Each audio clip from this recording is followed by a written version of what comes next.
জীবনে এমন কিছু কাজ রয়েছে যা আমাদের কখনোই করা উচিত নয়, যেমন আশা করা।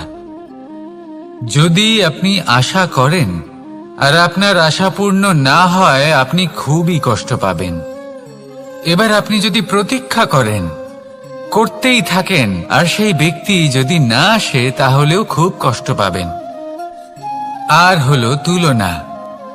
আপনি যদি তুলনা করতে যান, তাহলে এটাই ভাববেন যে হয় আমি বা অন্য কোনো ব্যক্তি, এই দুজনের মধ্যে কোনো এক ব্যক্তি নিকৃষ্ট। আর এই ভাবনাটাই হলো অনুচিত। যদি আমরা কথা বলি সেই সব বিষয়ে যা আমাদের করা উচিত, যেমন পরীক্ষা। এই পরীক্ষা সবসময় আমাদের আরো সফল করে তোলে, আরো শ্রেষ্ঠ করে তোলে, আরো উৎকৃষ্ট করে তোলে। আসন্ন মহাসংগ্রামের জন্য আমাদের প্রস্তুত করে তোলে এই পরীক্ষা। তাই এই পরীক্ষার থেকে কখনোই পালাবেন না, এর সম্মুখীন হন। আর হলো কর্ম। কর্ম করা কখনোই বন্ধ করবেন না।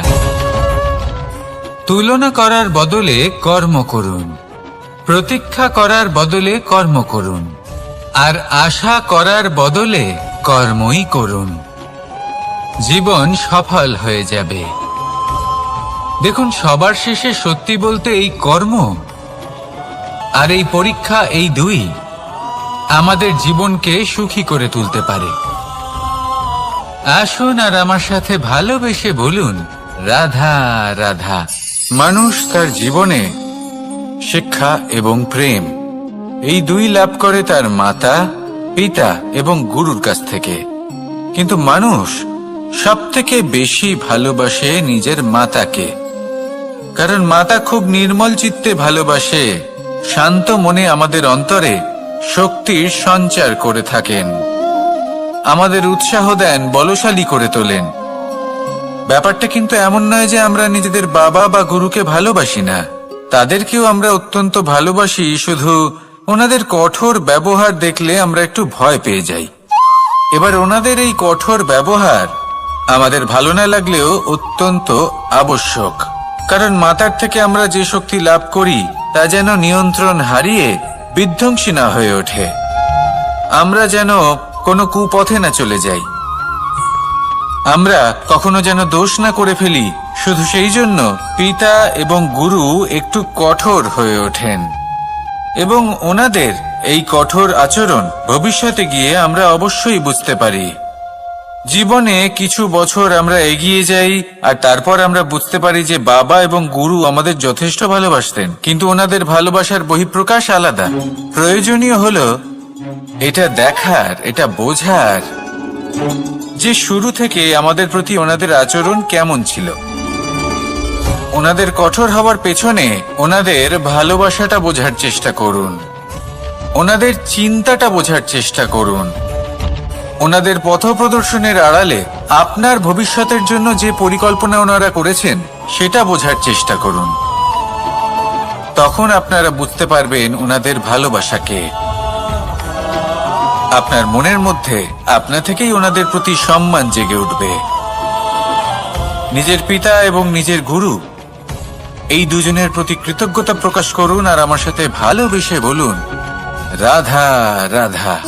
আমি অনেক সংখ্যক মানুষকে দেখেছি, তাদের কাছে অত্যাধিক জ্ঞান আছে, শিল্প আছে, ধন আছে, কীর্তি আছে, কিন্তু তারা এই সব কিছু নিজেদের কাছেই রাখেন, এই সমাজে বিতরণ করেন না। কারণ হলো ভয়। ওনাদের মনে হয় যে যদি আমি এই সব কিছু সমাজে বিতরণ করি, তাহলে সমাজ আমার শিল্প হোক, ধন হোক, জ্ঞান হোক, কীর্তি হোক, সবকিছু চুরি করে নিয়ে যাবে, আর তার বদলে আমি কিছুই পাবো না। এটা কিন্তু সত্য নয়। সত্য হলো এটাই যে যদি আপনি নিজেকে এই সংসারের প্রতি সমর্পিত করেন, তাহলে এই সংসার আপনার প্রতিও সমর্পিত থাকবে।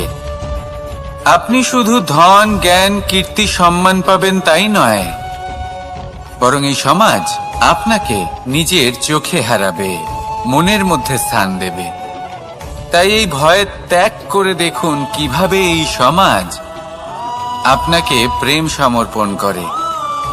আসুন আমার সাথে ভালোবেসে বলুন, রাধা রাধা। জীবন কিসের উপর নির্ভরশীল? ধনের ওপর, বৈভবের ওপর, নিঃশ্বাসের ওপর? না, এই জীবন নির্ভরশীল বিশ্বাসের ওপর। বিশ্বাস নিজের ওপর, বিশ্বাস আমাদের আপনজনের ওপর। কিন্তু যখন এই বিশ্বাস ভেঙে যায় তখন মানুষের মনও ভেঙে যায়, আর তারপর সে অন্য কিছু করতেই পারে না। তখন কি করা যেতে পারে? 3টে কাজ আছে যা আপনি করতে পারেন। প্রথম, ভালোবাসা। যাকে আপনি ভালোবাসেন, যারা আপনাকে ভালোবাসে, ভুল যারই হোক না কেন, তার কাছে ক্ষমা চাইতে কখনোই সংকোচ বোধ করবেন না। দ্বিতীয় হলো বিশ্বাস। যারা আপনাকে ভালোবাসেন, আপনাকে বিশ্বাস করেন, তাদের বিশ্বাস কখনো ভাঙবেন না। তৃতীয় হলো আশা। যারা আপনাকে ভালোবাসেন, আপনাকে বিশ্বাস করেন, তাদের আশা আপনার সাথে জড়িত। তাদের থেকে কখনো কিচ্ছু লুকোবেন না।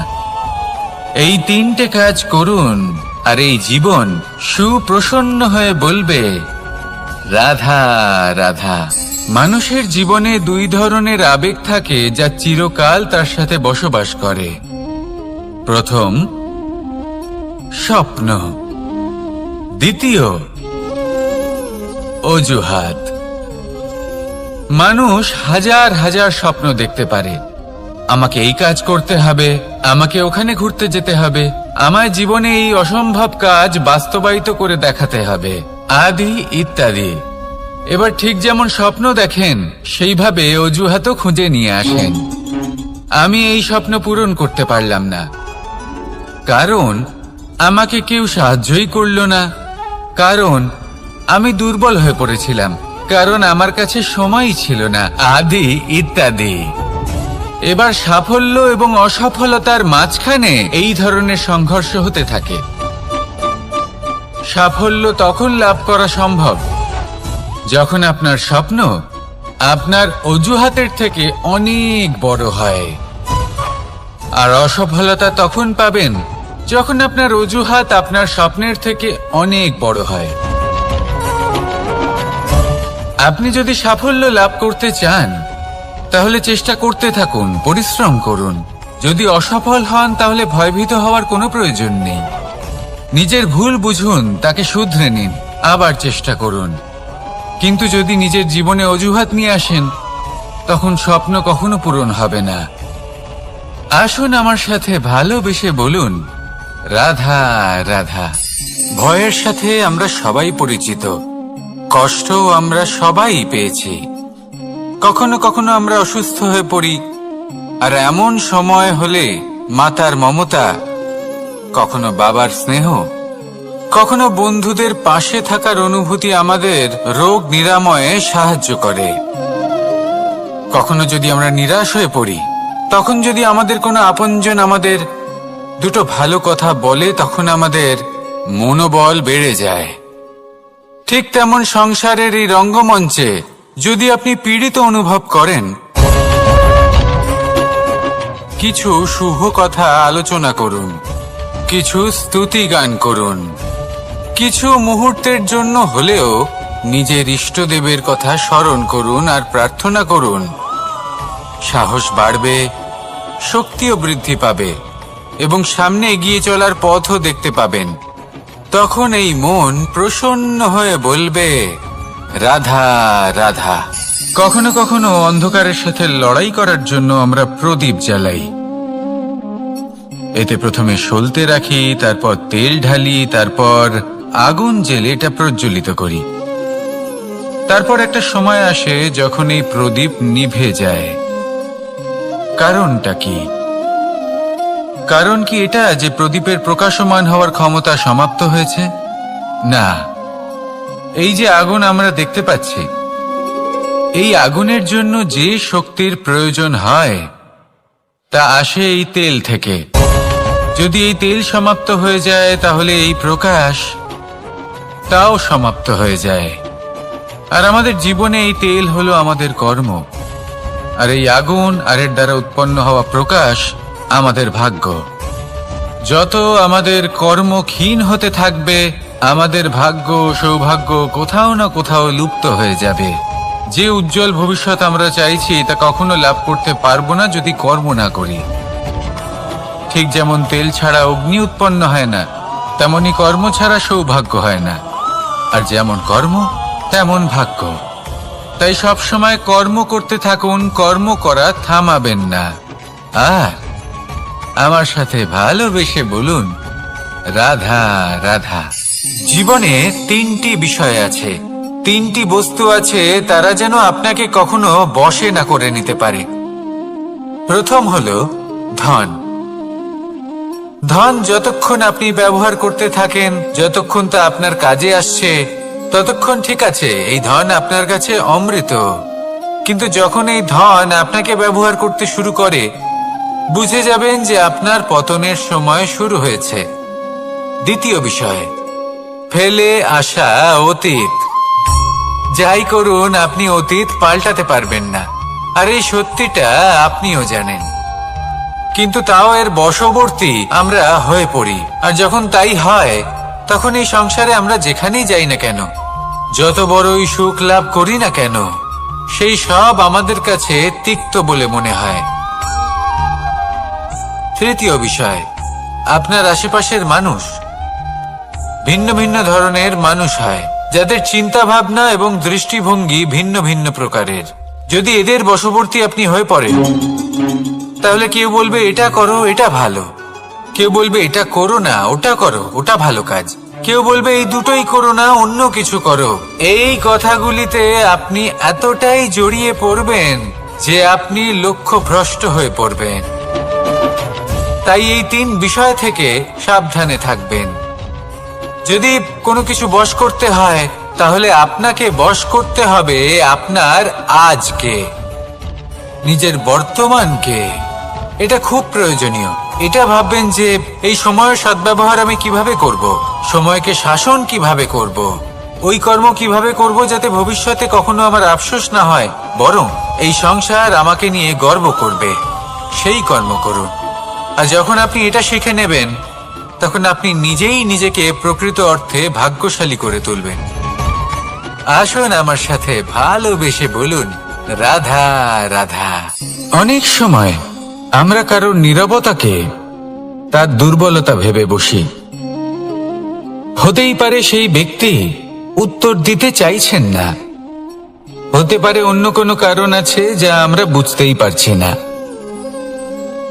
সেই জন্য তাকে দুর্বল ভেবে নেওয়া অনুচিত। দেখতে গেলে এই বিশাল সমুদ্র এও কিন্তু নীরব, শান্ত হয়। কিন্তু যখন সে রুদ্র মূর্তি ধারণ করে, তখন কি হয়? সমগ্র সংসারকে বিনাশের পথে নিয়ে যায় এই সমুদ্র, প্রলয় সৃষ্টি করে।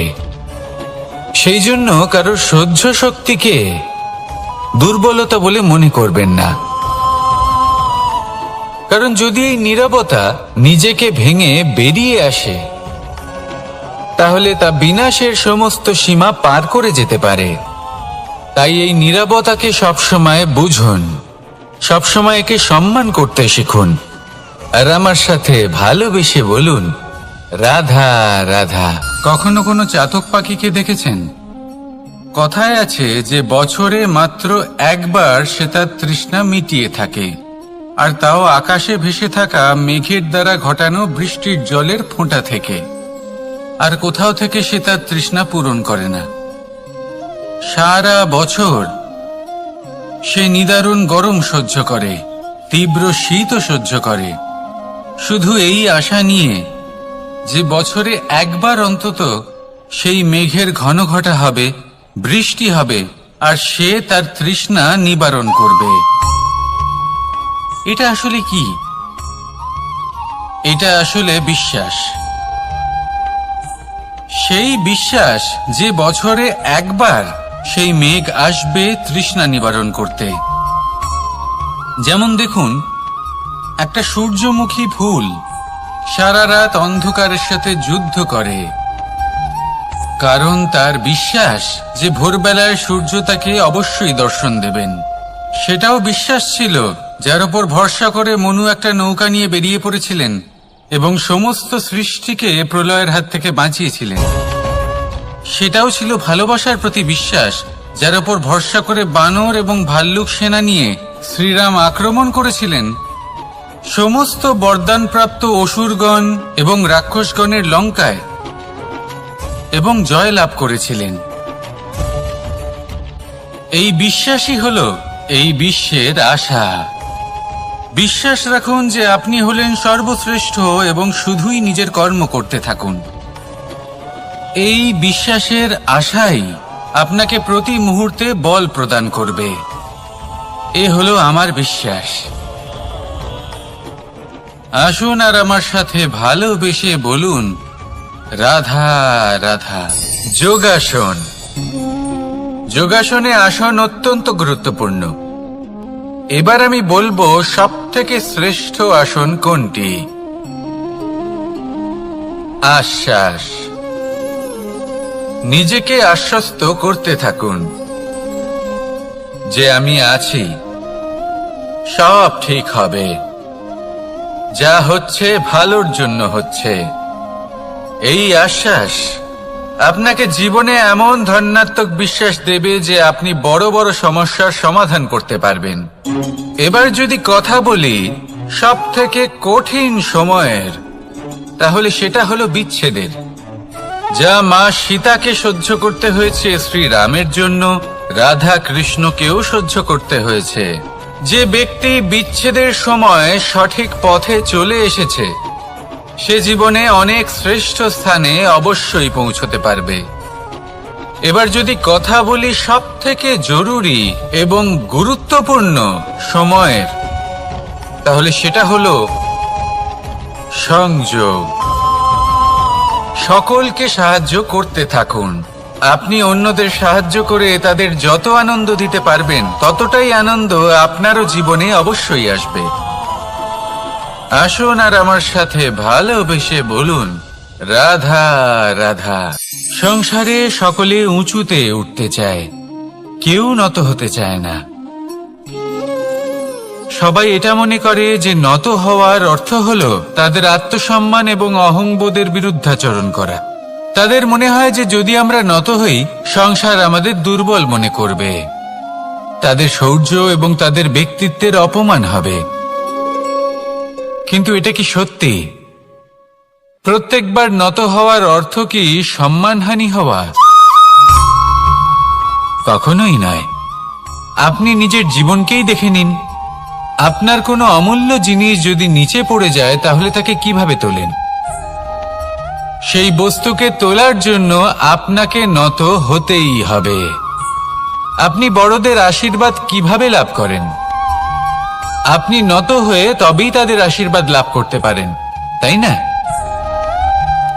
ভেবে দেখুন, আপনি একটা পথে হাঁটছেন, আপনি দেখতে চাইছেন যে আপনি সঠিক পথে হাঁটছেন কিনা, পায়ের নিচে কাঁটা পড়ে আছে কিনা। কিভাবে দেখবেন? আপনাকে সেই মাথা নত করেই দেখতে হবে। এর অর্থ কি? অর্থ খুব সহজ।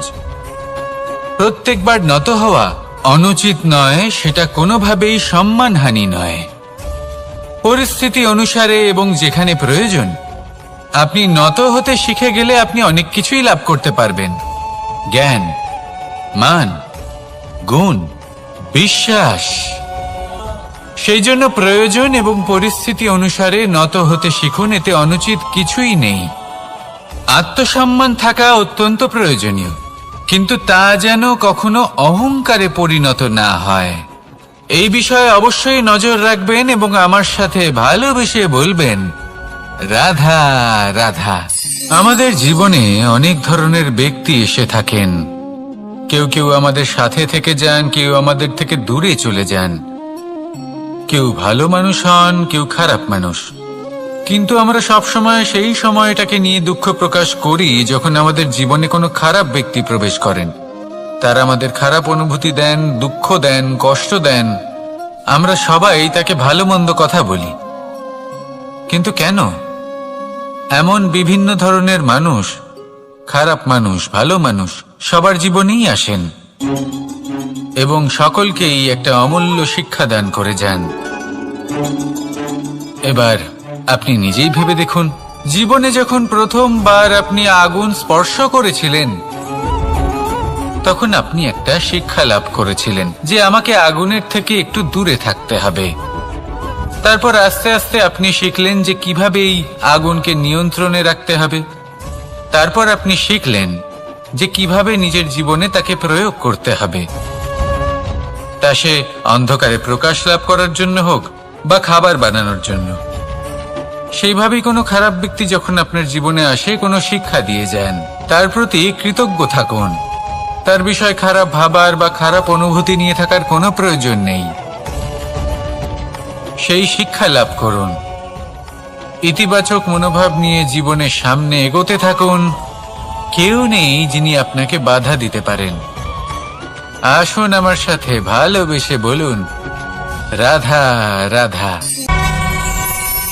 জীবনে সাফল্য লাভ করতে হলে মানুষকে উচিত পথে চলতে হবে, কিন্তু তার থেকেও বেশি গুরুত্বপূর্ণ হলো এটা বোঝা যে সেই পথে চলতে চলতে কখন আমাদের দাঁড়াতে হবে আর কখন আমাদের চলতে হবে। এই শিক্ষা অত্যন্ত গুরুত্বপূর্ণ।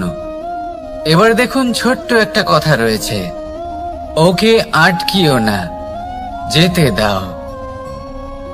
এই বাক্যের অর্থ কি? অর্থ যে কাউকে আটকিও না, যে এগোতে চাইছে তাকে এগোতে দাও, তার পথে বাধা সৃষ্টি করো না। এবার এই ছোট কথাতে এক অনুচিত স্থানে আমি দাঁড়িয়ে পড়ি। আটকাও, যেতে দিও না।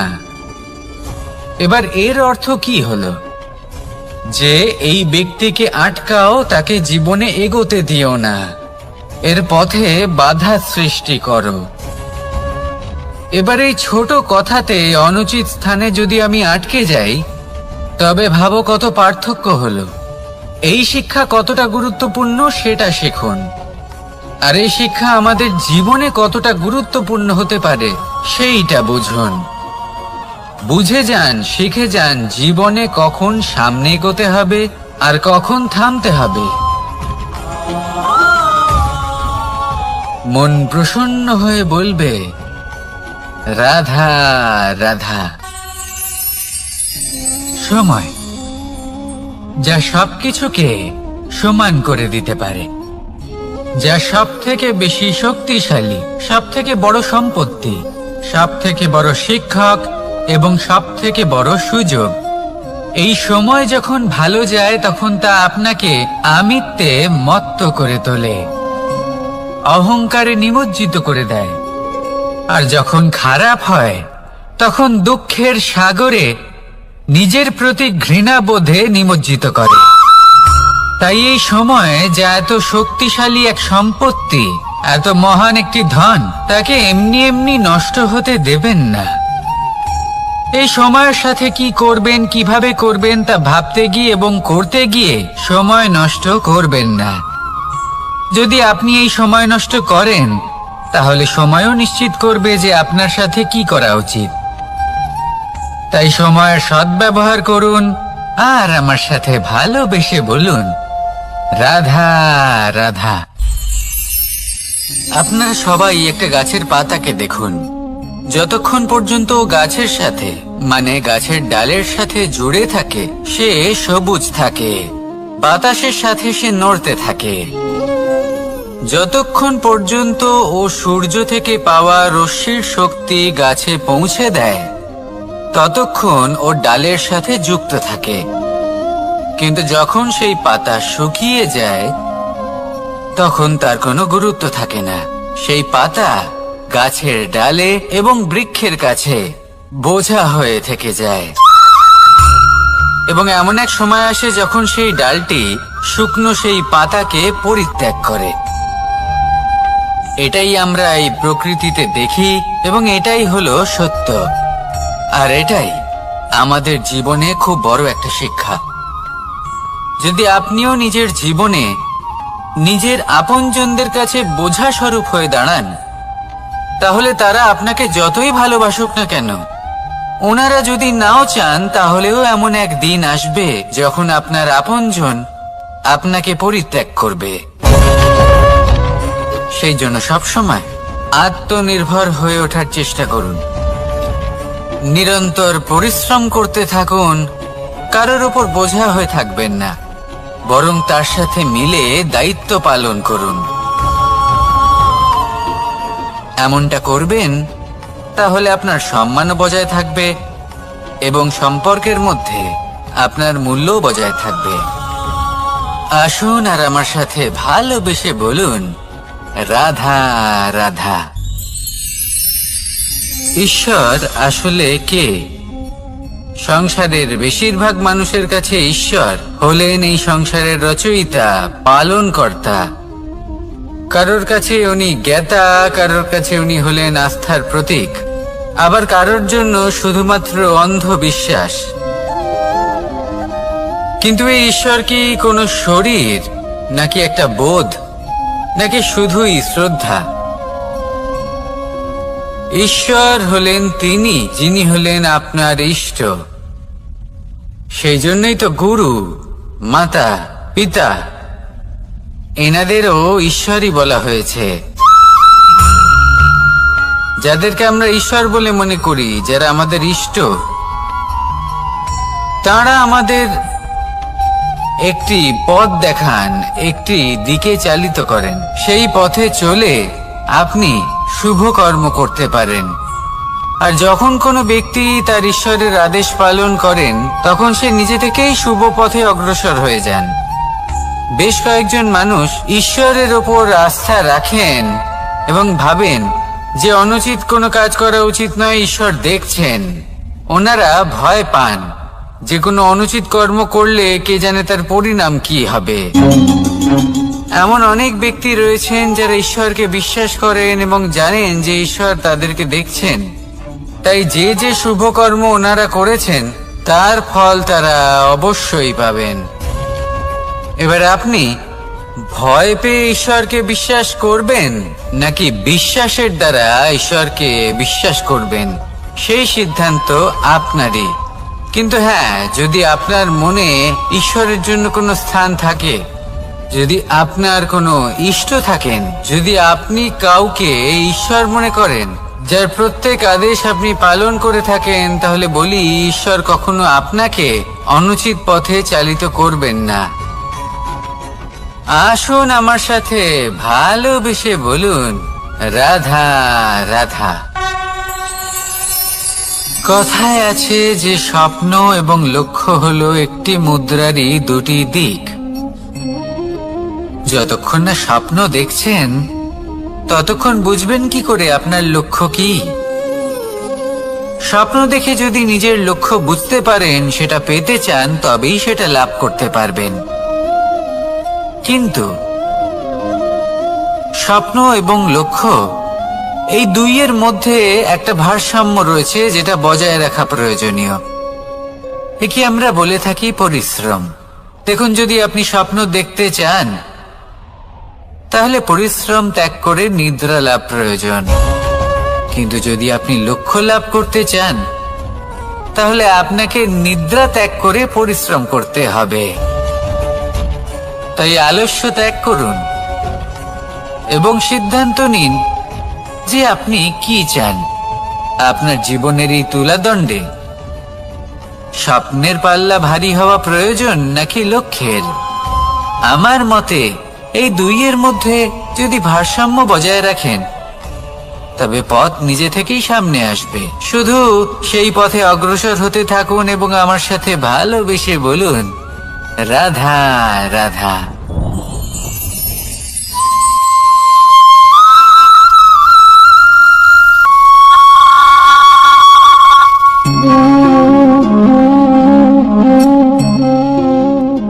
মোহনের বাঁশির এই সুর, এই সঙ্গীত কার না পছন্দ হয়? সবারই খুব ভালো লাগে। এবার এই সুর আসে কোথা থেকে? কেউ বলবেন কৃষ্ণের হৃদয় থেকে।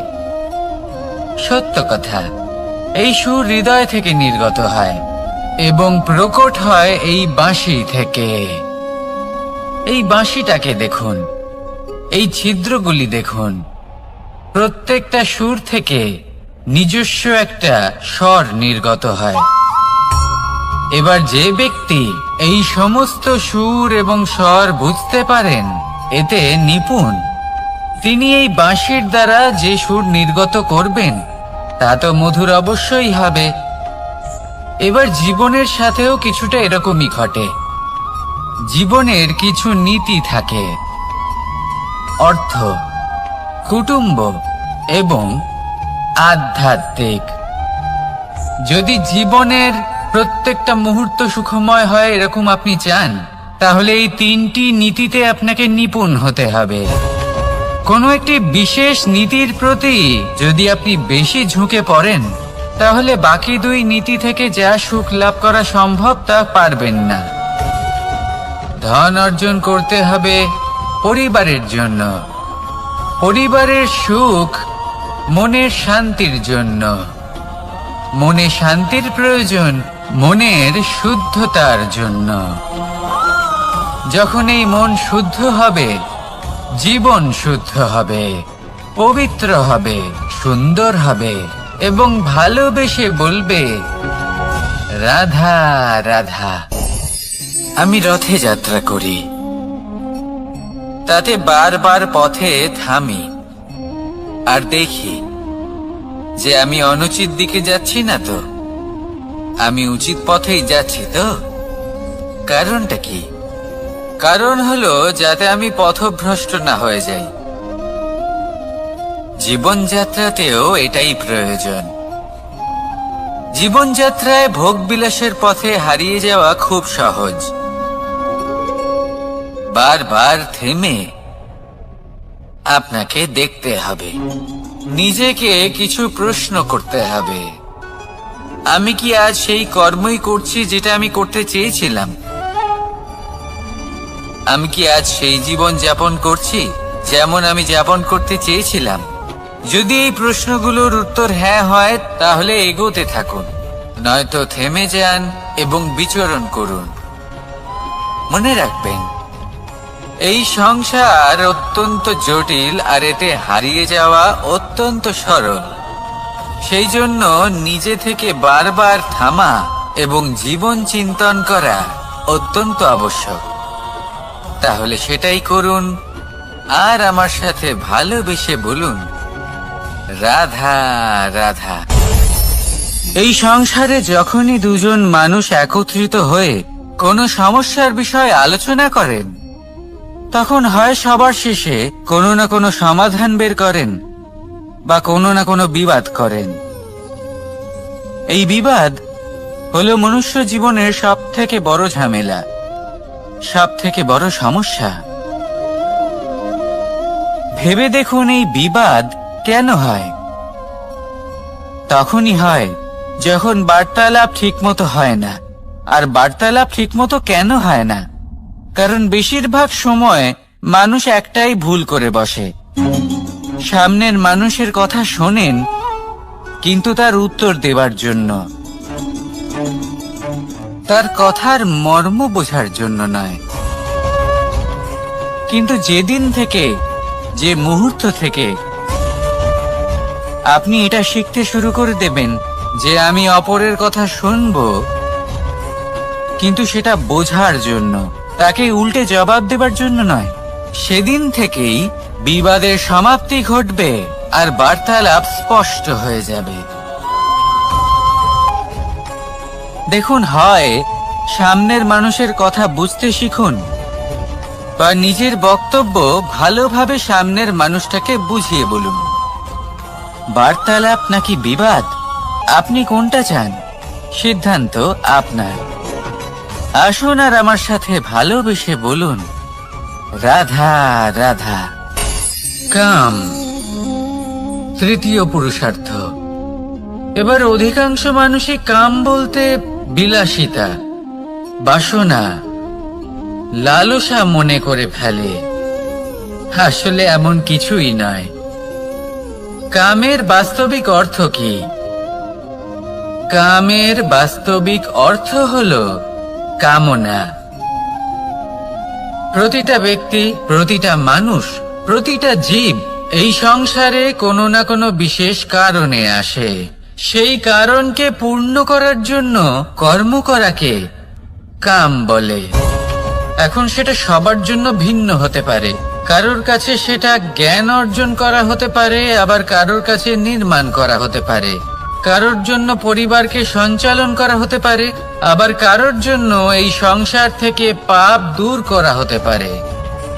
কিন্তু সবথেকে গুরুত্বপূর্ণ হলো যে মানুষ যেন নিজের কর্ম ঠিক করে করে, সম্পূর্ণ যত্ন নিয়ে করে। তৃতীয় পুরুষার্থ মানে এই কাম। এটার অনুচিত অর্থ নিজেকে বোঝানো মানেই সমগ্র জীবনকে অর্থহীন করে দেওয়া। তাই প্রেম দ্বারা আপনার এই সংসারে আসার কারণটাকে অনুসন্ধান করুন, আর এই প্রেমের সাথেই বলুন রাধা রাধা। প্রেম 2.5 অক্ষর, মাত্র 2.5 অক্ষরের এই শব্দ প্রেম, এর মধ্যে ত্রিলোকের এবং সমগ্র ব্রহ্মাণ্ডের বীজ নিহিত আছে। এমন কি আছে যা এই প্রেম করতে পারে না? যেখানে শক্তি এবং বিদ্যা প্রয়োগ করে আপনি কিছুই করতে পারবেন না, সেটাও প্রেম দ্বারা অর্জন করা সম্ভব। প্রেম চাইলে পাথরেও ফুল ফোটাতে পারে।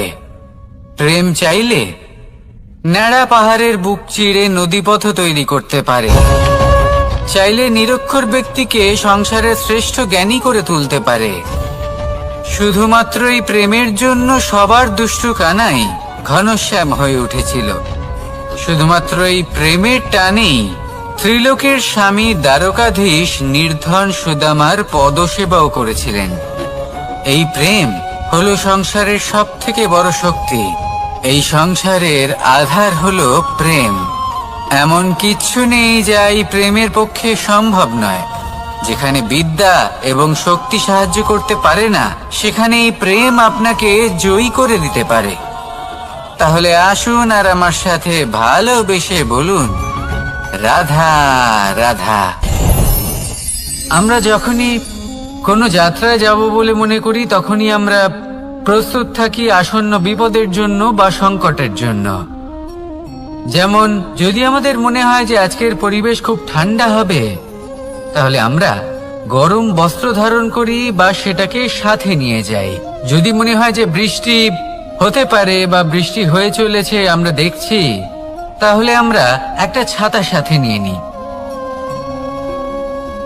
আমরা প্রস্তুত থাকতে চাই এবং এটাই উচিত, এবং সেই কারণেই আমরা যাত্রায় সাফল্য লাভ করি। কিন্তু যদি আমরা কথা বলি জীবনযাত্রা নিয়ে, যা কিনা সব থেকে বেশি গুরুত্বপূর্ণ, তাহলে তার জন্য আমরা পূর্ণরূপে প্রস্তুত থাকি না। আশেপাশের মানুষ, এই সমাজ, আমাদের সাথী, আমাদের মিত্ররা যে কোনো মুহূর্তে বদলে যেতে পারেন। সেই জন্য আমরা নিজেদেরকে কখনো সাবধান করি না, কখনোই নিজেদের প্রস্তুত করি না। আমাদের এটা কখনোই মনে হয় না যে এরকম হতে পারে, আর সেই কারণেই শেষে গিয়ে আমরা অত্যন্ত দুঃখ পাই। একটা অমূল্য শিক্ষা আছে যেটা আমাদের লাভ করা উচিত। সতর্ক থাকা উচিত। এই জীবনযাত্রার জন্য শুধুমাত্র এই পরিবেশের বিষয়ে তথ্য সংগ্রহ করা বা তাকে অনুমান করা, এটুকু হলেই চলবে না। আমাদের আশেপাশের মানুষজনকে দেখতে হবে, তাদের স্বভাব পরিস্থিতির ওপর নজর রাখতে হবে। যখন তারা রং পাল্টাচ্ছেন, নজর রাখতে হবে। তা অত্যন্ত আবশ্যক। পরিবর্তন আপনার জীবনে অবশ্যম্ভাবী। সঠিকভাবে তার সম্মুখীন হন। আসুন আমার সাথে ভালোবেসে বলুন রাধা রাধা। আপনি এটা শুনে থাকবেন যে ছোট্ট একটা বালক, সে ঈশ্বরের প্রতিরূপ হয়। কিন্তু এমন কেন বলা হয় তা কি আপনি কখনো ভেবে দেখেছেন? আমি আপনাকে বলছি। কোনো একটা ছোট্ট বালককে দেখুন, সে কি করে? সকলকে সমান চোখে দেখে। ওর মনে না কোনো ছলনা রয়েছে, না কোনো কপটতা। না অহংকার রয়েছে, আর না কোনো বিষয় নিয়ে কোনো চিন্তা। সকলকে সে সমান চোখে দেখে আর নিজের মধ্যেই প্রসন্ন থাকে, সকল বিকার থেকে মুক্ত। এগুলোই তো সেই গুণ, সেই বালকের মধ্যে, যা হলো ঈশ্বর স্বরূপ। এবার ভেবে দেখুন, যদি প্রত্যেকটা মানুষ এই ছোট বালকের মতো সেই সব গুণ নিজের মধ্যে জাগ্রত করে তোলে, তাহলে কি হবে? তারাও ঈশ্বর তুল্য হয়ে উঠবে। তাই আপনিও এটাই করুন, নিজের মনকে বিকার মুক্ত করুন সেই ছোট্ট বালকের মতো। মনের মধ্যে না কোনো চিন্তা রাখবেন, না মোহ, না ক্রোধ, না কোনো রকমের ছলনা বা কপটতা। সবাইকে সমান চোখে দেখুন, আর নিজের মনেই বলেন যে নিরন্তর কাজ করলে, পুরুষার্থ পালন করলে এই জীবন বদলে ফেলা সম্ভব। বলবে, আজ আমি আপনাকে বোঝাবো যে এক মুহূর্ত, সময় আর সিদ্ধান্ত কতটা গুরুত্বপূর্ণ হয়। এক মুহূর্তই যথেষ্ট। একটা মুহূর্ত এত শক্তিশালী হতে পারে যে তা আপনার সমগ্র জীবন পাল্টে দিতে পারে।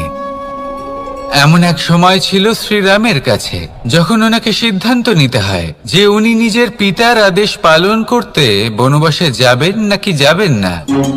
উনি সেই আদেশ পালন করেছিলেন, তারপর সময় অনুসারে উপযুক্ত সিদ্ধান্ত নিলেন। আর আজ সকলের মনে বসবাস করেন শ্রীরাম। আর অন্যদিকে আছে রাবণ। ওনার কাছে একটা সময় ছিল, একটা সুযোগ ছিল নিজের প্রারব্ধকে শুভ করে তোলার। উনি ভুল করলেন আর মৃত্যু লাভ করলেন। নির্বাচন সবসময় আপনার হাতে, শুধু আপনাকে সময়কে বুঝতে হবে, সেই মুহূর্তকে বুঝতে হবে আর উচিত সিদ্ধান্ত নিতে হবে, ব্যাস। বুঝতে শিখুন এই সময়ের দাবি কি, বুঝতে শিখুন এই সময়ের ইচ্ছে কি, আর উচিত সিদ্ধান্ত নিন। আর আমার সাথে ভালোবেসে বলুন, রাধা রাধা। জ্ঞান এবং অহংকার, এই দুইয়ের মধ্যে সম্পর্ক কোথায়? সম্পর্ক ঠিক সেরকম যেরকম হাত এবং কাঁকনের, যেমন চোখ এবং দৃষ্টির সম্পর্ক। এবার আপনি বলবেন, এ আমি কি বলছি? জ্ঞান এবং অহংকারের এমন সম্পর্ক কি করে হতে পারে?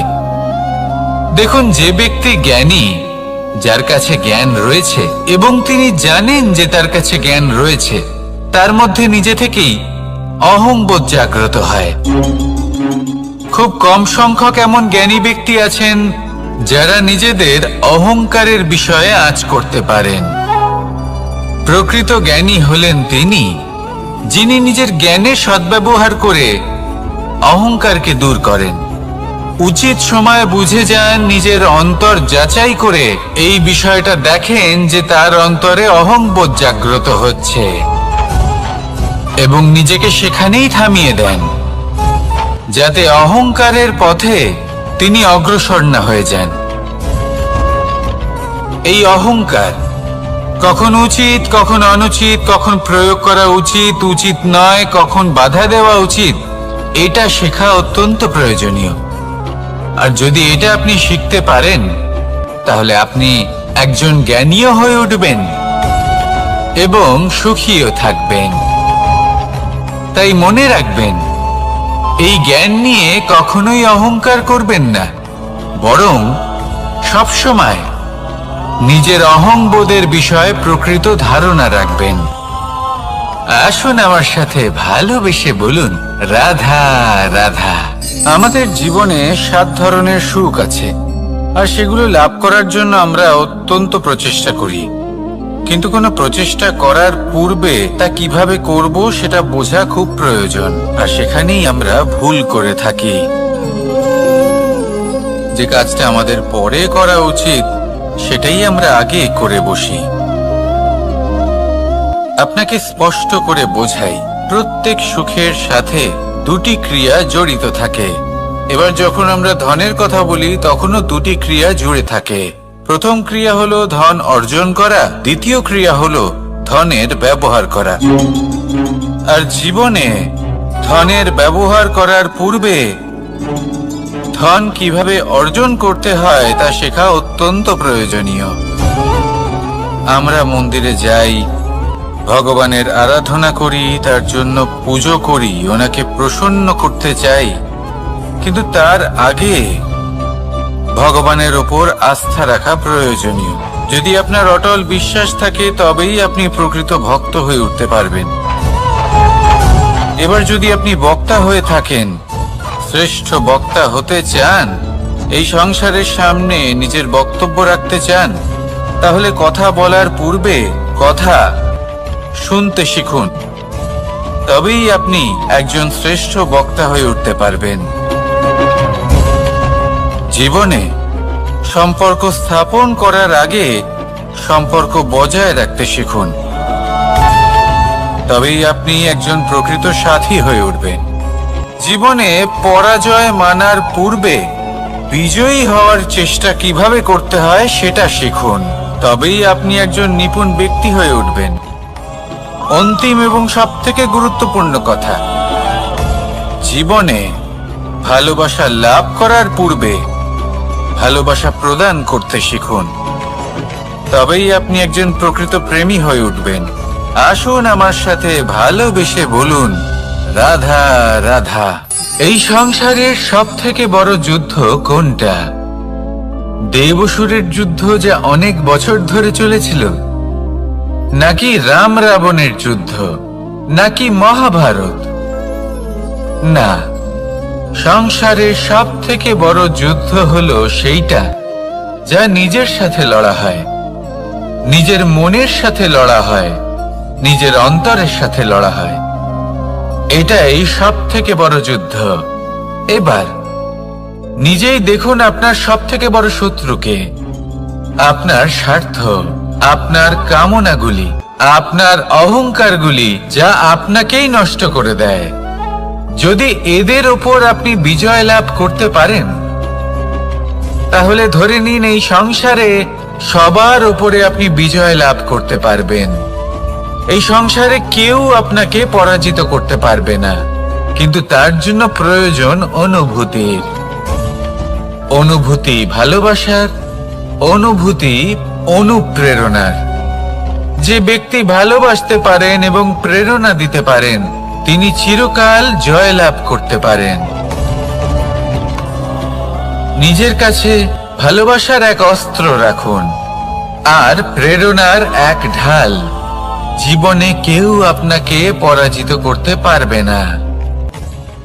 আসুন আর আমার সাথে ভালোবেসে বলুন, রাধা রাধা। সৌন্দর্য। মানুষ নিজের সৌন্দর্যের বিষয়ে কতটা ভাবে, চায় যে সে সব থেকে বেশি রূপবান হবে, সব থেকে বেশি সুন্দর হবে। কিন্তু সৌন্দর্যের পরিভাষা কি তা কি সে জানে? কোনো মাকে জিজ্ঞেস করুন, ওনার জন্য সৌন্দর্যের পরিভাষা ওনার সন্তান। কোনো ভক্তকে জিজ্ঞেস করুন, ওনার জন্য সৌন্দর্যের পরিভাষা ওনার ভগবান। শ্রীরামকে জিজ্ঞেস করুন, ওনার জন্য সৌন্দর্যের পরিভাষা হলো হনুমান। ভাঙা হানু, ফুলে যাওয়া মুখ, দেখতে গেলে উনি বানর, লম্বা লেজ, এত নিরীহ যে ওনাকে অমূল্য মালা দিলে সেটা ছিঁড়ে তার ভেতরে শ্রীরামকে খুঁজছিলেন। কিন্তু ওনার ভাবনা কত সুন্দর।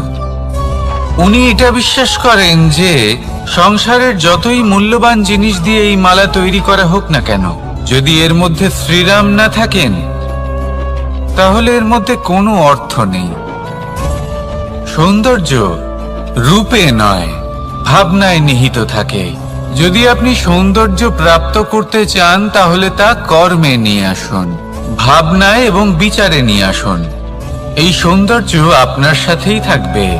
যদি আপনি সৌন্দর্যকে রূপের মধ্যে খোঁজেন তাহলে কিছুক্ষণের জন্য পাবেন, সেই সৌন্দর্য সময়ের সাথে হারিয়ে যাবে। সৌন্দর্য যদি পেতে চান, খুঁজতেই চান, তাহলে হৃদয় খুঁজুন, কর্মে খুঁজুন। মন প্রসন্ন হয়ে বলবে, রাধা রাধা। এই সংসারে মানুষ জন্মগ্রহণ করেন, বড় হতে থাকেন, পুরুষার্থ লাভ করেন, অর্জন করেন। অর্জন করা আসলে কি? বেশিরভাগ মানুষ বলেন অর্জন করা অর্থাৎ ধন সম্পত্তি অর্জন করা। আর কি অর্জন করা যায়? আর কি লাভ করা যায়? আসল প্রশ্ন হলো এটাই যে কি এমন আছে যা বাস্তব রূপে অর্জন করার যোগ্য। তা হলো ব্যবহার, জ্ঞান এবং সন্তোষ। কেন? কারণ আপনি যখন এই সংসার ছেড়ে চলে যাবেন, তখন আপনার ধন সম্পত্তি আপনাকে বিদায় জানাতে আসবে না। আপনাকে বিদায় জানাতে আসবে আপনার আপনজন, যাদের সাথে আপনার সুসম্পর্ক ছিল। সমগ্র সংসারে সহস্র মানুষ ধন অর্জন করে থাকেন। শ্রেষ্ঠ মানুষ হলেন তিনি যিনি ব্যবহার, জ্ঞান এবং সন্তোষ অর্জন করে থাকেন, একে সকলের মধ্যে বিতরণ করেন। তাই এটাই করুন আর আমার সাথে ভালোবেসে বলুন, রাধা রাধা। সেই কখন থেকে এই পুস্তকটিকে দেখছি, কিন্তু এর থেকে আমি কোনো জ্ঞান লাভ করতেই পারছি না। এবার আপনি বলবেন যে আজ কেমন বিচিত্র কথা বলছি আমি। যদি এই পুস্তক থেকে আমাকে জ্ঞান লাভ করতে হয়, তাহলে শুধুই তাকিয়ে থাকলে হবে না। আমাকে এই পুস্তককে খুলতে হবে, পড়তে হবে, তাকে বুঝতে হবে, তবেই তো জ্ঞান প্রাপ্তি হবে। বড়ই সহজ একটা ব্যাপার, কিন্তু একে যাপন করা অত্যন্ত কঠিন, তাই না? আপনি নিজেকেই দেখে নিন। আপনার কাছে অনেক জ্ঞান রয়েছে। সহজ থেকে সহজতর জ্ঞানের কথা যদি বলি, আপনি এটুকু তো জানেন যে সত্যি কথা বলা ভালো কাজ, দান করা হলো পুণ্যের কাজ। আপনি জানেন যে পরিশ্রম করলে সাফল্য আসবে। এই জ্ঞান তো আমাদের কাছে রয়েছে, এমন অনেক জ্ঞান আমাদের কাছে রয়েছে, কিন্তু আলস্যের কারণে, অবহেলা করে আমরা শুধু এই জ্ঞান প্রয়োগ করতে পারি না, এই জ্ঞান যাপন করতে পারি না, একে আচরণে প্রয়োগ করতে পারি না, সেই জন্য দুঃখী হয়ে যাই। তাই আপনার কাছে যা যা জ্ঞান আছে, যা যা জ্ঞান আপনি লাভ করেছেন, সেই জ্ঞান যাপন করা শুরু করুন, জীবনে প্রয়োগ করতে শুরু করুন। এই মন প্রত্যেকটি মুহূর্তে প্রসন্ন থাকবে, আর লক্ষ্য প্রাপ্ত করে এই মন বলবে, রাধা রাধা। একটা জলের ফোঁটাকে ফোঁটা নামে সম্বোধন করা হয়। অনেক ফোঁটা একত্রিত হলে সাগরের রূপ ধারণ করে। শুধু একটা পাতাকে পাতা বলা হয়, অন্য অনেক পাতার সাথে একত্রিত হলে তা গ্রন্থের রূপ ধারণ করে।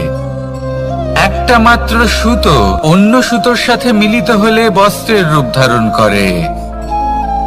অনেক সংখ্যক ইট একত্রিত হলে মহলের রূপ ধারণ করে।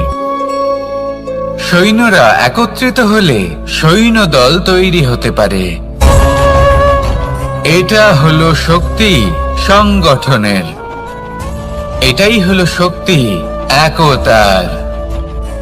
তা সে বনস্পতি হোক বা কোনো ব্যক্তি হোক, কোনো মনোভাবই হোক, যদি একা থাকে তাহলে দুর্বল হয়ে পড়বে।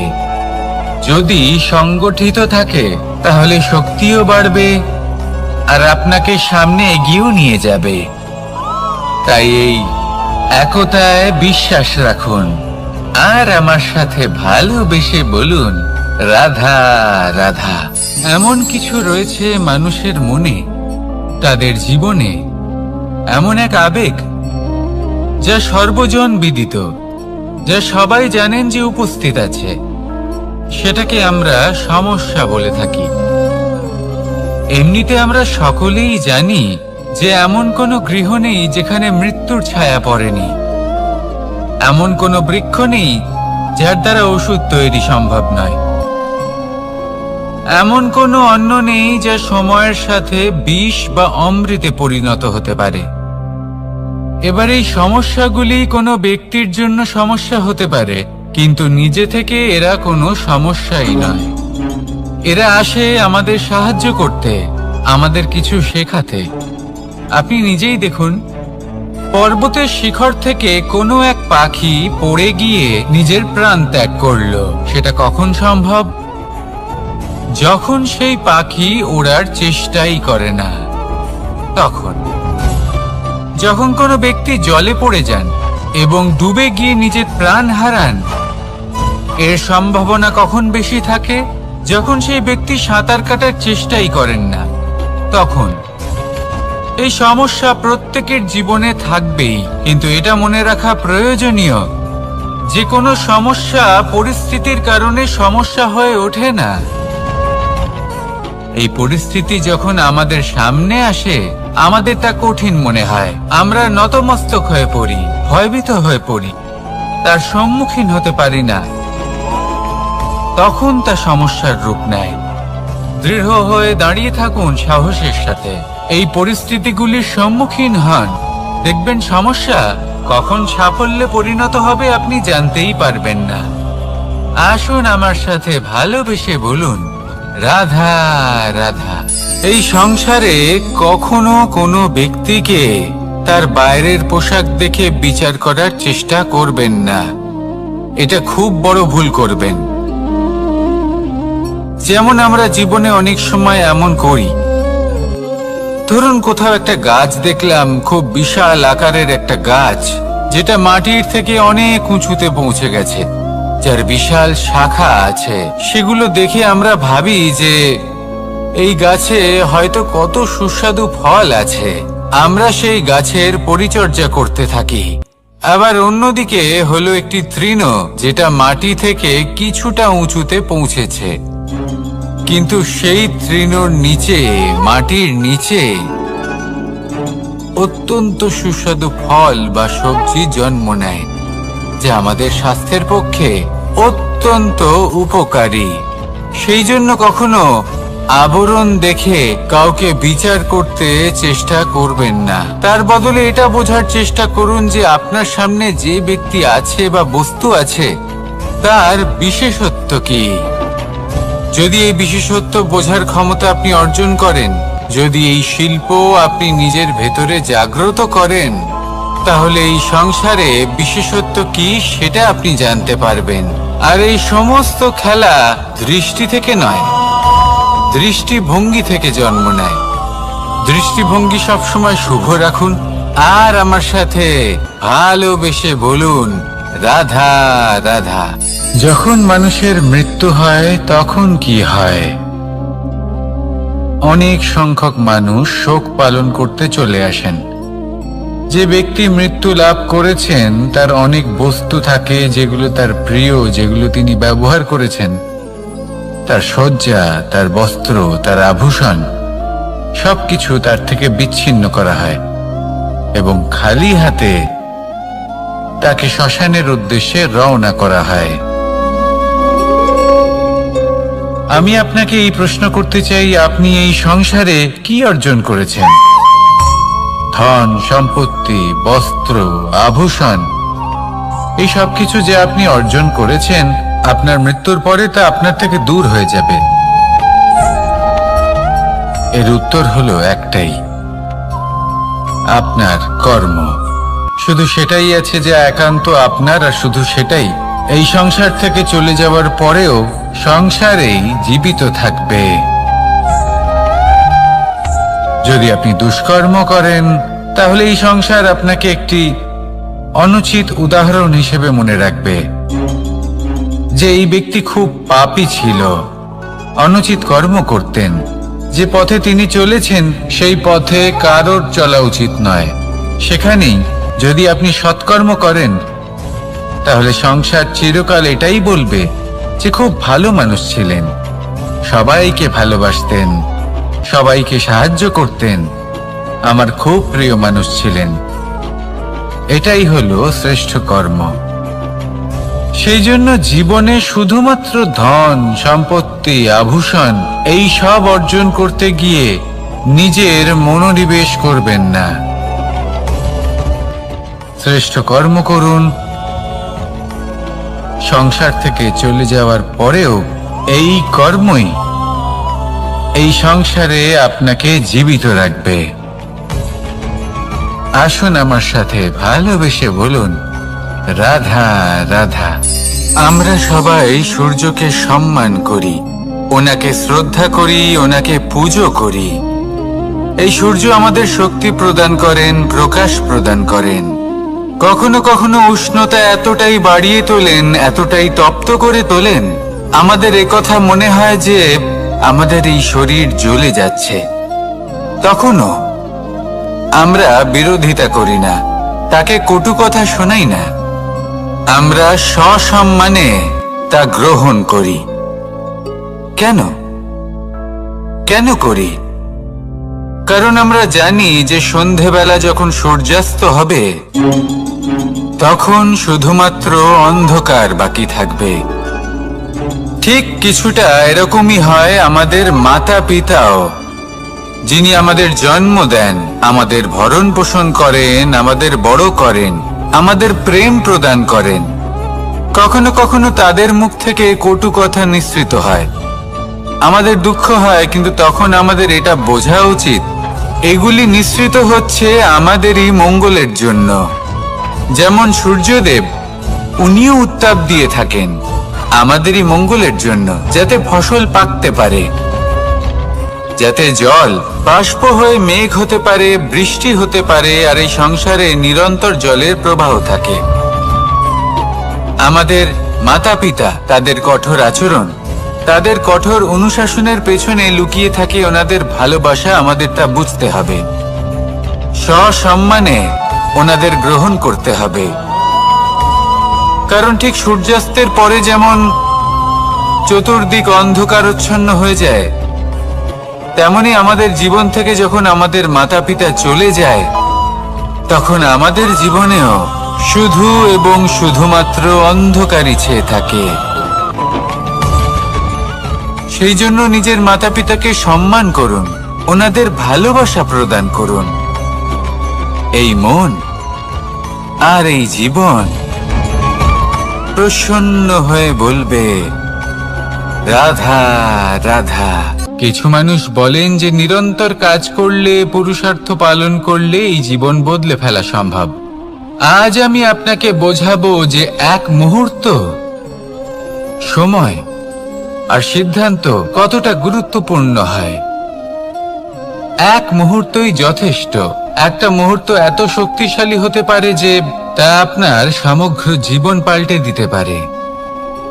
এমন এক সময় ছিল শ্রীরামের কাছে, যখন ওনাকে সিদ্ধান্ত নিতে হয় যে উনি নিজের পিতার আদেশ পালন করতে বনবাসে যাবেন নাকি যাবেন না।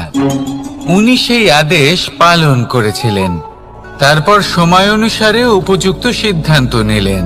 আর আজ সকলের মনে বসবাস করেন শ্রীরাম। আর অন্যদিকে আছে রাবণ। ওনার কাছে একটা সময় ছিল, একটা সুযোগ ছিল নিজের প্রারব্ধকে শুভ করে তোলার। উনি ভুল করলেন আর মৃত্যু লাভ করলেন। নির্বাচন সবসময় আপনার হাতে, শুধু আপনাকে সময়কে বুঝতে হবে, সেই মুহূর্তকে বুঝতে হবে আর উচিত সিদ্ধান্ত নিতে হবে, ব্যাস। বুঝতে শিখুন এই সময়ের দাবি কি, বুঝতে শিখুন এই সময়ের ইচ্ছে কি, আর উচিত সিদ্ধান্ত নিন। আর আমার সাথে ভালোবেসে বলুন, রাধা রাধা। জ্ঞান এবং অহংকার, এই দুইয়ের মধ্যে সম্পর্ক কোথায়? সম্পর্ক ঠিক সেরকম যেরকম হাত এবং কাঁকনের, যেমন চোখ এবং দৃষ্টির সম্পর্ক। এবার আপনি বলবেন, এ আমি কি বলছি? জ্ঞান এবং অহংকারের এমন সম্পর্ক কি করে হতে পারে? দেখুন, যে ব্যক্তি জ্ঞানী, যার কাছে জ্ঞান রয়েছে এবং তিনি জানেন যে তার কাছে জ্ঞান রয়েছে, তার মধ্যে নিজে থেকেই অহংবোধ জাগ্রত হয়। খুব কম সংখ্যক এমন জ্ঞানী ব্যক্তি আছেন যারা নিজেদের অহংকারের বিষয়ে আঁচ করতে পারেন। প্রকৃত জ্ঞানী হলেন তিনি যিনি নিজের জ্ঞানের সদ্ব্যবহার করে অহংকারকে দূর করেন। উচিত সময়ে বুঝে যান, নিজের অন্তর যাচাই করে এই বিষয়টা দেখেন যে তার অন্তরে অহংবোধ জাগ্রত হচ্ছে এবং নিজেকে সেখানেই থামিয়ে দেন, যাতে অহংকারের পথে তিনি অগ্রসর না হয়ে যান। এই অহংকার কখন উচিত, কখন অনুচিত, কখন প্রয়োগ করা উচিত, উচিত নয়, কখন বাধা দেওয়া উচিত, এটা শেখা অত্যন্ত প্রয়োজনীয়।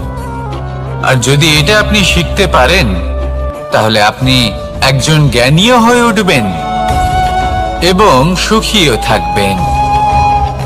তাই মনে রাখবেন, এই জ্ঞান নিয়ে কখনোই অহংকার করবেন না, বরং সবসময় নিজের অহংবোধের বিষয়ে প্রকৃত ধারণা রাখবেন। আসুন আমার সাথে ভালোবেসে বলুন, রাধা রাধা। আমাদের জীবনে 7 ধরনের সুখ আছে, আর সেগুলো লাভ করার জন্য আমরা অত্যন্ত প্রচেষ্টা করি। কিন্তু কোনো প্রচেষ্টা করার পূর্বে তা কিভাবে করব সেটা বোঝা খুব প্রয়োজন, আর সেখানেই আমরা ভুল করে থাকি। যে কাজটা আমাদের পরে করা উচিত সেটাই আমরা আগে করে বসি। আপনাকে স্পষ্ট করে বোঝাই, প্রত্যেক সুখের সাথে 2টি ক্রিয়া জড়িত থাকে। এবার যখন আমরা ধনের কথা বলি, তখনও 2টি ক্রিয়া জুড়ে থাকে। প্রথম ক্রিয়া হলো ধন অর্জন করা, দ্বিতীয় ক্রিয়া হলো ধনের ব্যবহার করা। আর জীবনে ধনের ব্যবহার করার পূর্বে ধন কিভাবে অর্জন করতে হয় তা শেখা অত্যন্ত প্রয়োজনীয়। আমরা মন্দিরে যাই, ভগবানের আরাধনা করি, তার জন্য পুজো করি, ওনাকে প্রসন্ন করতে চাই, কিন্তু তার আগে ভগবানের ওপর আস্থা রাখা প্রয়োজনীয়। যদি আপনার অটল বিশ্বাস থাকে, তবেই আপনি প্রকৃত ভক্ত হয়ে উঠতে পারবেন। এবার যদি আপনি বক্তা হয়ে থাকেন, শ্রেষ্ঠ বক্তা হতে চান, এই সংসারের সামনে নিজের বক্তব্য রাখতে চান, তাহলে কথা বলার পূর্বে কথা শুনতে শিখুন। তবেই আপনি একজন শ্রেষ্ঠ বক্তা হয়ে উঠতে পারবেন। জীবনে সম্পর্ক স্থাপন করার আগে সম্পর্ক বজায় রাখতে শিখুন, তবেই আপনি একজন প্রকৃত সাথী হয়ে উঠবেন। জীবনে পরাজয় মানার পূর্বে বিজয়ী হওয়ার চেষ্টা কিভাবে করতে হয় সেটা শিখুন, তবেই আপনি একজন নিপুণ ব্যক্তি হয়ে উঠবেন। অন্তিম এবং সবথেকে গুরুত্বপূর্ণ কথা, জীবনে ভালোবাসা লাভ করার পূর্বে ভালোবাসা প্রদান করতে শিখুন, তবেই আপনি একজন প্রকৃত প্রেমী হয়ে উঠবেন। আসুন আমার সাথে ভালোবেসে বলুন, রাধা রাধা। এই সংসারের সবথেকে বড় যুদ্ধ কোনটা? দেবসুরের যুদ্ধ, যা অনেক বছর ধরে চলেছিল, নাকি রাম রাবণের যুদ্ধ, নাকি মহাভারত? না, সংসারের সবথেকে বড় যুদ্ধ হলো সেইটা যা নিজের সাথে লড়া হয়, নিজের মনের সাথে লড়া হয়, নিজের অন্তরের সাথে লড়া হয়। এটাই সবথেকে বড় যুদ্ধ। এবার নিজেই দেখুন আপনার সবথেকে বড় শত্রুকে। আপনার স্বার্থ, আপনার কামনাগুলি, আপনার অহংকারগুলি, যা আপনাকেই নষ্ট করে দেয়। যদি এদের ওপর আপনি বিজয় লাভ করতে পারেন, তাহলে ধরে নিন এই সংসারে সবার উপরে আপনি বিজয় লাভ করতে পারবেন। এই সংসারে কেউ আপনাকে পরাজিত করতে পারবে না, কিন্তু তার জন্য প্রয়োজন অনুভূতির। অনুভূতি ভালোবাসার, অনুভূতি অনুপ্রেরণার। যে ব্যক্তি ভালোবাসতে পারেন এবং প্রেরণা দিতে পারেন, তিনি চিরকাল জয় লাভ করতে পারেন। নিজের কাছে ভালোবাসার এক অস্ত্র রাখুন আর প্রেরণার এক ঢাল। জীবনে কেউ আপনাকে পরাজিত করতে পারবে না। আসুন আর আমার সাথে ভালোবেসে বলুন, রাধা রাধা। সৌন্দর্য।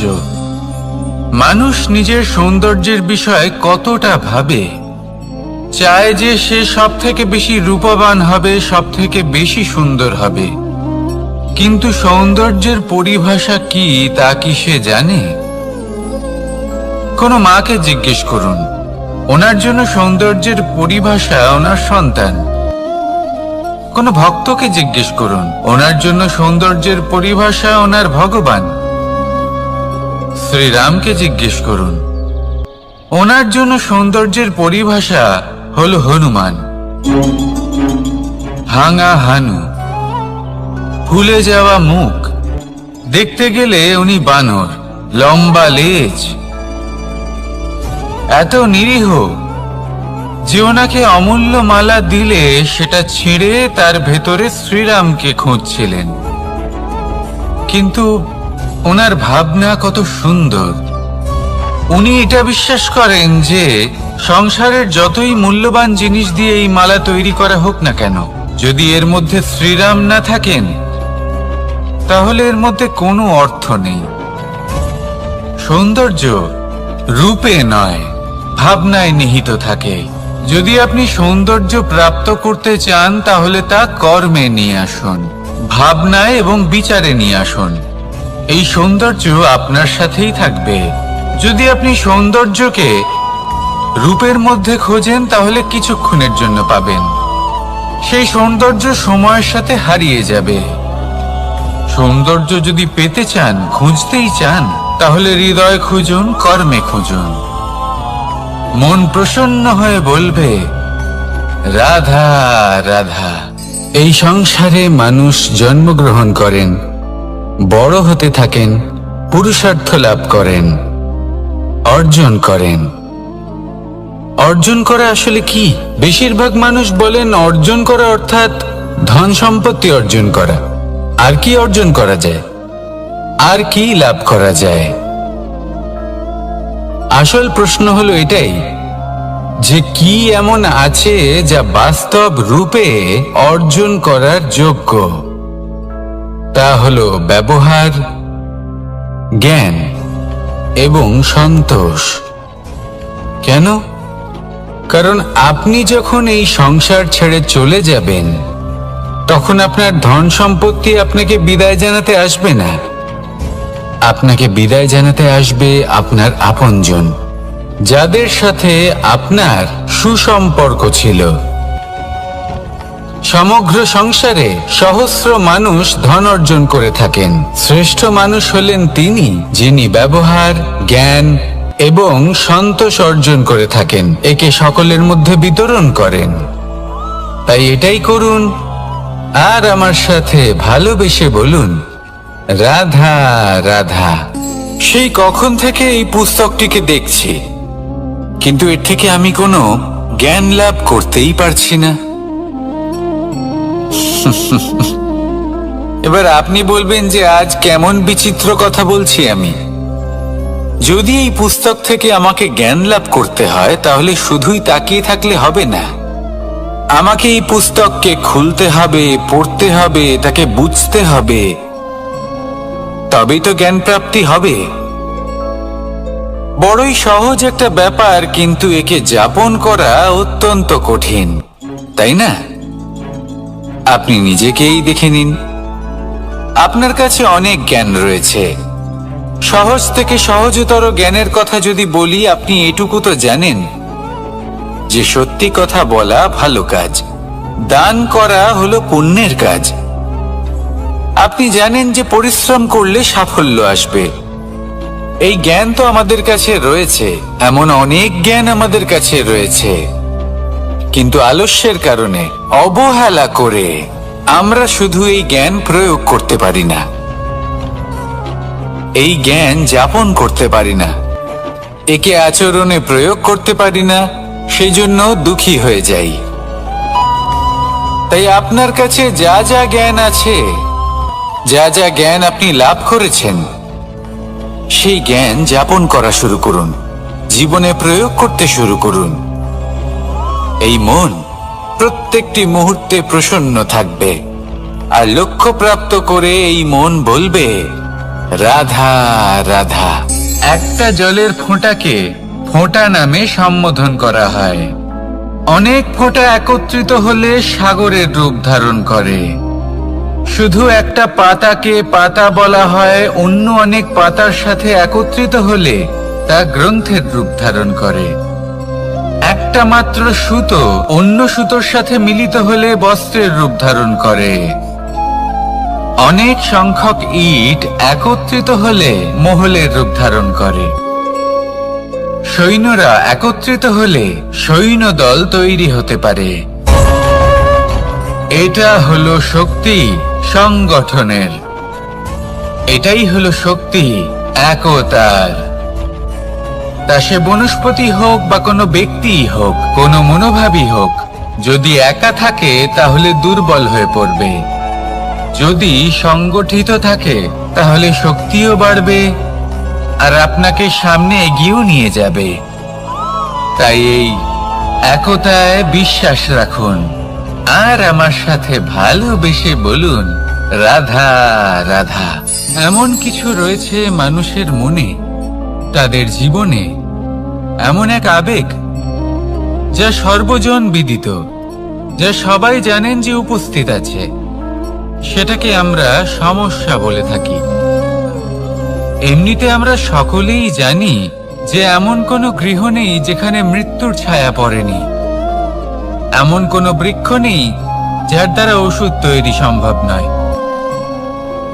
এমন কোনো অন্ন নেই যা সময়ের সাথে বিষ বা অমৃতে পরিণত হতে পারে। এবার এই সমস্যাগুলি কোনো ব্যক্তির জন্য সমস্যা হতে পারে, কিন্তু নিজে থেকে এরা কোনো সমস্যাই নয়। এরা আসে আমাদের সাহায্য করতে, আমাদের কিছু শেখাতে। আপনি নিজেই দেখুন, পর্বতের শিখর থেকে কোনো এক পাখি পড়ে গিয়ে নিজের প্রাণ ত্যাগ করলো। সেটা কখন সম্ভব? যখন সেই পাখি ওড়ার চেষ্টাই করে না। তখন যখন কোনো ব্যক্তি জলে পড়ে যান এবং ডুবে গিয়ে নিজের প্রাণ হারান, এর সম্ভাবনা কখন বেশি থাকে? যখন সেই ব্যক্তি সাঁতার কাটার চেষ্টাই করেন না। তখন এই সমস্যা প্রত্যেকের জীবনে থাকবেই, কিন্তু এটা মনে রাখা প্রয়োজনীয় যে কোনো সমস্যা পরিস্থিতির কারণে সমস্যা হয়ে ওঠে না। এই পরিস্থিতি যখন আমাদের সামনে আসে, আমাদের তা কঠিন মনে হয়। আমরা নতমস্তক হয়ে পড়ি, ভয়ভীত হয়ে পড়ি, তার সম্মুখীন হতে পারি না। তখন তা সমস্যার রূপ নেয়। দৃঢ় হয়ে দাঁড়িয়ে থাকুন সাহসের সাথে। এই পরিস্থিতিগুলির সম্মুখীন হন, দেখবেন সমস্যা কখন সাফল্যে পরিণত হবে আপনি জানতেই পারবেন না। আসুন আমার সাথে ভালোবেসে বলুন, রাধা রাধা। এই সংসারে কখনো কোনো ব্যক্তিকে তার বাইরের পোশাক দেখে বিচার করার চেষ্টা করবেন না। এটা খুব বড় ভুল করবেন। যেমন আমরা জীবনে অনেক সময় এমন করি। ধরুন কোথাও একটা গাছ দেখলাম, খুব বিশাল আকারের একটা গাছ, যেটা মাটির থেকে অনেক উঁচুতে পৌঁছে গেছে, যার বিশাল শাখা আছে। সেগুলো দেখে আমরা ভাবি যে এই গাছে হয়তো কত সুস্বাদু ফল আছে। আমরা সেই গাছের পরিচর্যা করতে থাকি। আবার অন্যদিকে হলো একটি তৃণ, যেটা মাটি থেকে কিছুটা উঁচুতে পৌঁছেছে, কিন্তু সেই তৃণর নিচে, মাটির নিচে অত্যন্ত সুস্বাদু ফল বা সবজি জন্ম নেয়, যা আমাদের স্বাস্থ্যের পক্ষে অত্যন্ত উপকারী। সেই জন্য কখনো আবরণ দেখে কাউকে বিচার করতে চেষ্টা করবেন না। তার বদলে এটা বোঝার চেষ্টা করুন যে আপনার সামনে যে ব্যক্তি আছে বা বস্তু আছে, তার বিশেষত্ব কি। যদি এই বিশেষত্ব বোঝার ক্ষমতা আপনি অর্জন করেন, যদি এই শিল্প আপনি নিজের ভেতরে জাগ্রত করেন, তাহলে এই সংসারে বিশেষত্ব কি সেটা আপনি জানতে পারবেন। আর এই সমস্ত খেলা দৃষ্টি থেকে নয়, দৃষ্টিভঙ্গি থেকে জন্ম নেয়। দৃষ্টিভঙ্গি সবসময় শুভ রাখুন আর আমার সাথে ভালোবেসে বলুন, রাধা রাধা। যখন মানুষের মৃত্যু হয় তখন কি হয়? অনেক সংখ্যক মানুষ শোক পালন করতে চলে আসেন। যে ব্যক্তি মৃত্যু লাভ করেছেন তার অনেক বস্তু থাকে যেগুলো